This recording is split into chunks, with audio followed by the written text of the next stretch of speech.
The three kids raced back to the bridge and told Captain Washington what they had seen. Bindi picked up a pair of binoculars and looked towards where Andy had seen the flare. "I can definitely see a boat out there, but I cannot tell if there is anything wrong from this distance." Captain Washington started up the engines. "No worries, Bindi. Under maritime law, we have to go out there and check out the boat's okay. The flare may have been released by accident, but whatever the reason, we'll go out and say good day." Bindi turned to the twins. "Sorry guys, we're going to leave the whales behind for now." "Gosh, don't be sorry, Bindi," said Caitlin. "This is turning into a real adventure." Now back inside, Andy was feeling uncomfortable again. "Excuse me, I might just visit the bathroom," he said, looking decidedly wobbly. Caitlin gave her brother a comforting pat, but thought it best to leave him alone. She loved teasing her brother, but now was not the time. As Steve's whale one traveled farther into the open ocean, Bindi noticed something. "We're entering the ship channel now, Captain Washington, aren't we?" Captain Washington nodded. "Yes, this is the Eastern Seaboard Motorway. Runs up and down the East Coast. We get all kinds of ships traveling here. Trawlers, tankers, container ships, even the odd round-the-world yachtai. You'll see 'em all if you stay around here long enough." Caitlin was fascinated. "What about pirate ships? Do you get any of those?" Captain Washington laughed. "Not much buried treasure around these parts, I'm afraid. The pirates have to go elsewhere to find their gold."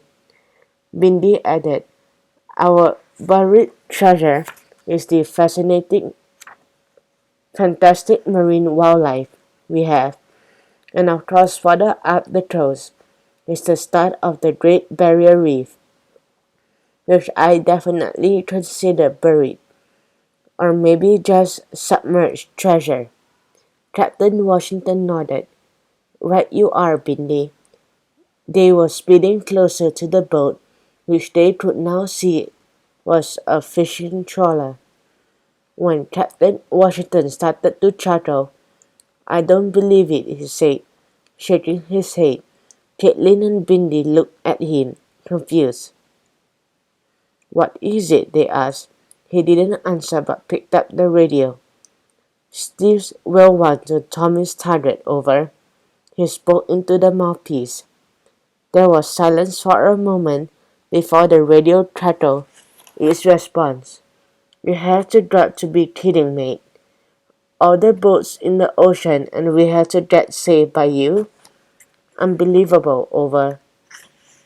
Captain Washington bellowed with laughter.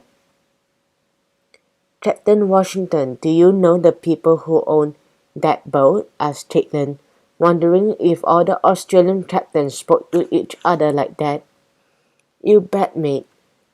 Know them very well indeed. Actually known them since the day I was born." He picked up the radio once again. "What have you gone and done this time, Dad?" "Over," he said. The gruff voice replied, "Nothing, son.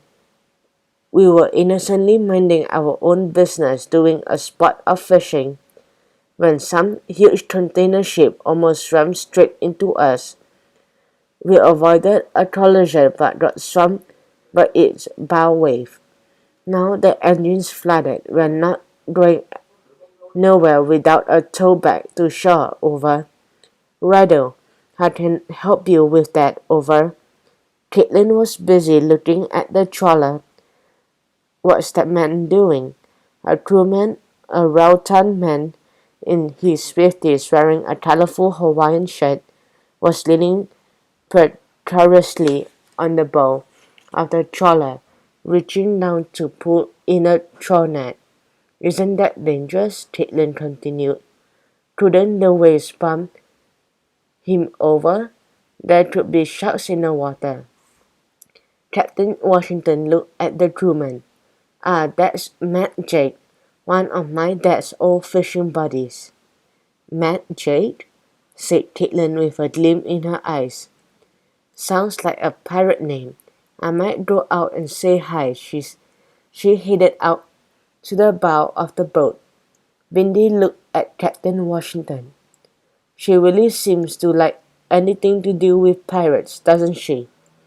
Andy had limped quietly out of the bathroom to see what was going on. He managed a weak laugh. Ah, I think I know what Caitlin's about to do.